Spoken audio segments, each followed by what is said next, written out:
Good morning class again. Today we are going to start Hindi subject chapter number 4. Chapter number 4 का नाम है आत्मनिर्भरता। आत्मनिर्भरता यानी कि अपने आप पर स्वयं पर निर्भर रहना। ओके,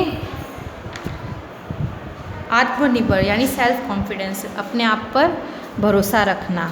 तो इस कहानी में हमें ये समझाया है, वैसे ये कहानी एक सारस की है जो अपने बच्चों को कुछ सीख दे रही है कि हमें दूसरों के भरोसे न रहकर अपना काम स्वयं करना चाहिए।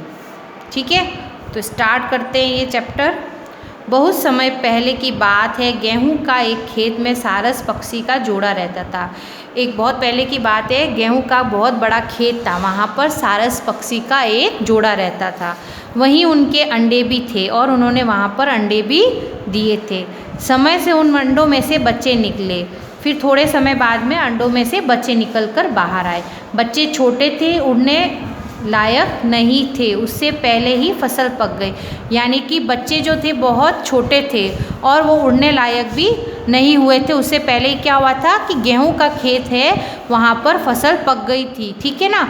तो सारस बड़ी चिंता में था। सारस क्यों चिंता में था? क्योंकि उसके बच्चे जो थे वो उड़ने लायक हो गए थे, लेकिन फसल जो है वो पक गई थी। तो सारस को चिंता हो गई थी। किसान फसल काटने आए, इससे पहले ही उनके बच्चे के साथ वहाँ से चले जाना चाहिए था, क्योंकि सारस को ये चिंता थी कि भाई एक तो मेरे बच्चे उड़ नहीं पा रहे हैं और फसल भी पक गई है। किसान कभी भी आकर ये फसल काटेगा तो उनको पता चल जाएगा कि हम लोग यहाँ पर रह रहे हैं और हमारे जो छोटे छोटे बच्चे भी हैं, तो वो उनको कुछ हानि पहुँचा सकते हैं, इसलिए वो डरी हुई थी।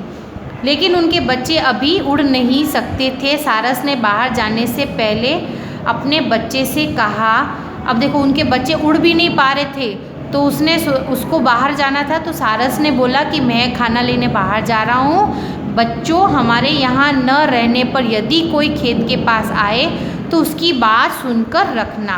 ठीक है ना। तो सारस ने कहा कि देखो बेटा, मैं तो बाहर जा रही हूँ कोई काम से, आप लोग क्या करना कि यहाँ अगर खेत में कोई भी आए तो आप उनकी बातों को सुनकर रखना, याद रखना और मुझे आकर बताना। तो उसी दिन शाम को जब सारस भोजन लेकर बच्चों के पास वापस लौटा तो बच्चों ने कहा, आज किसान आया था। वह बहुत देर तक खेत के चारों ओर घूमता रहा, एक दो स्थान पर खड़े होकर देर तक खेत देखता रहा। फिर उसने अपने बेटे से कहा कि अब फसल काटने योग्य हो गई, आज चलकर गांव के लोगों से कहूँगा कि वे मेरे खेत की फसल कटवा दे। क्या कहा उसने? उनके बच्चों ने कहा कि यहाँ पर किसान आया था अपने बेटों के साथ में और वो बहुत देर तक खेतों को देख रहा था, और उसने अपने बेटे से कहा कि खेतों में फसल काटने योग्य हो गई है, पक गई है, तो मैं गांव के लोगों से बोलूँगा कि मेरे साथ चले और फसल कटवाने में मेरी मदद करें। तो फिर सारस ने कहा वापस, फसल काटने में अभी देर है, तुम लोग चिंता मत करो। सारस ने ये सारी कहानी सुनी और बोला कि अभी तो टाइम पड़ा है बहुत सारा, चिंता मत करो। उसके गांव के लोग गेहूं काटने नहीं आएंगे, ये सारस ने कहा, हम यहीं रहेंगे। 2-3 दिन तक कोई फसल काटने नहीं आया। अगले दिन जब सारस बच्चों को पास आया तो बच्चे बहुत घबराए हुए थे।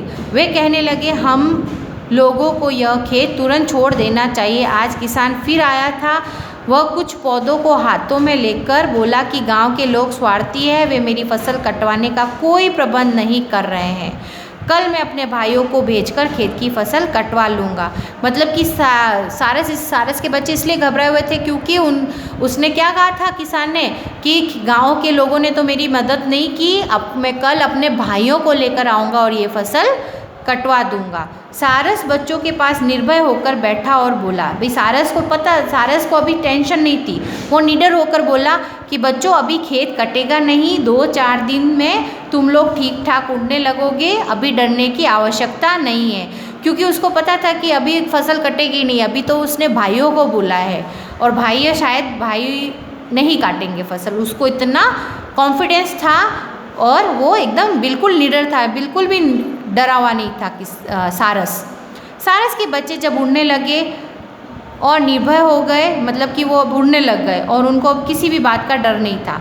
एक दिन शाम को वे सारस से कहने लगे, किसान हम लोगों को झूठ मूठ डराता रहता है, इसका खेत तो नहीं कटेगा। वो आज फिर आया था और अपने बेटों से कह रहा था कि बेटा मेरे भाइयों ने मेरी बात नहीं सुनी, सब बहाना बनाते हैं, मेरी फसल कान सूख कर झड़ रहा है, कल उषा काल में हम स्वयं आएंगे और फसल काटेंगे।